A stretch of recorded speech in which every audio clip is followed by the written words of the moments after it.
একজন স্টুডেন্ট। আমি এখানে ড্রাইভিং প্রশিক্ষণ করছি সিসেফে। তো আমি এখানে আসার পর দেখলাম 3জন ছেলেকে নিয়ে একটু কথাবার্তা হচ্ছে। তারপর আমি এখানে দেখলাম যে ওরা এখানকার স্টুডেন্ট না হয়েও অবৈধভাবে কিছু টাকা দিয়ে ওরা হচ্ছে দেশ বিদেশ প্রশিক্ষণের টিচারকে অবৈধভাবে টাকা দিয়ে তারা পার্সোনালভাবে শিখছে।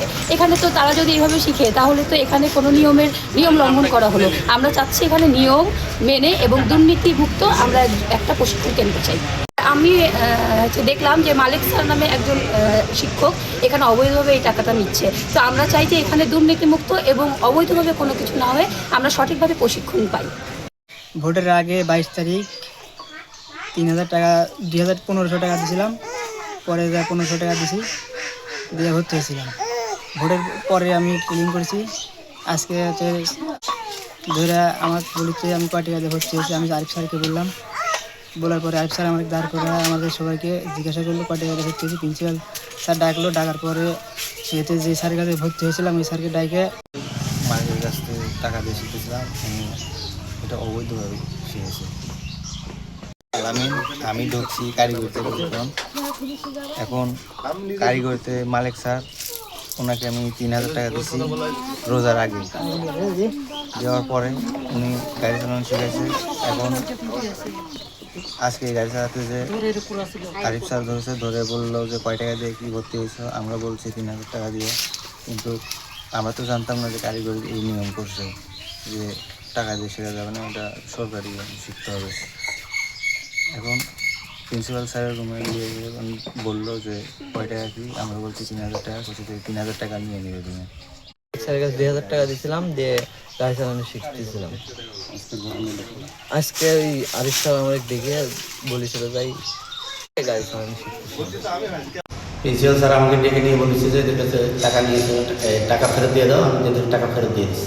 সেক্টর নাটক টিটিসি 3জন ছেলে 2-3জন ছেলে তাদের বয়স হয় নেই, তারা ড্রাইভিং শেখার জন্য টিটিসিতে ঘোরাফেরা করে। অনেকদিন ধরে আসছিল। এখন আসার পরে তারা প্রিন্সিপালের রুমে যায়, বলে যে আমি তাদের কাছে টাকা নিছি। এখন প্রিন্সিপাল স্যার তাদেরকে টাকা ফেরত দিতে বলছে, আমি ফেরত দিয়ে দিচ্ছি। আমি সকালে এসে যখন অফিসে আসি তখন শুনি যে মালিক রব্বানি 3টা ছেলে, ওরা একজন ক্লাস 9-এ পড়ে এবং 2জন ক্লাস নিউটেন বলছে। তাই আমি ওদেরকে আমার রুমে নিয়ে আসি, এসে জিজ্ঞাসাবাদ করি যে কী ব্যাপার, তোমাকে কেন আসছো, কী করছো। তখন ওরা বলে যে আমরা ড্রাইভিং শিখতে এসে বলতে চায় না, তারপর মেলা কথা বলার পরে ওরা বলে। এবং ওরা যে টাকা পয়সা দিয়ে মালিকের কাছে ভর্তি হয়েছে বা স্পেশালভাবে শিখছি এটাও বলতে চায় না।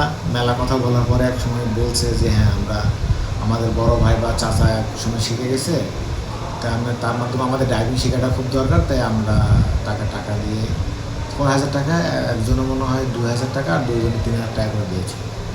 তাই আমি এটা শোনার পরে মালিক রব্বানিকে ডাকার পরে আমি তার একটু বকাঝকা করলাম এবং বললাম যে আজকে ওদেরকে নিয়ে যে টাকা ফেরত দিয়ে দেন, আর কখনো এরকম ঘটনা যেন না ঘটে।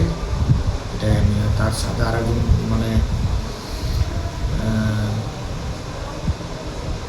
এই ঘটনাগুলো আগে থেকেই আমরা শুনতাম, কিন্তু কখনো এরকমভাবে ওই ভিকটিম পাইনি তাদেরকে নিয়ে আসার জন্য।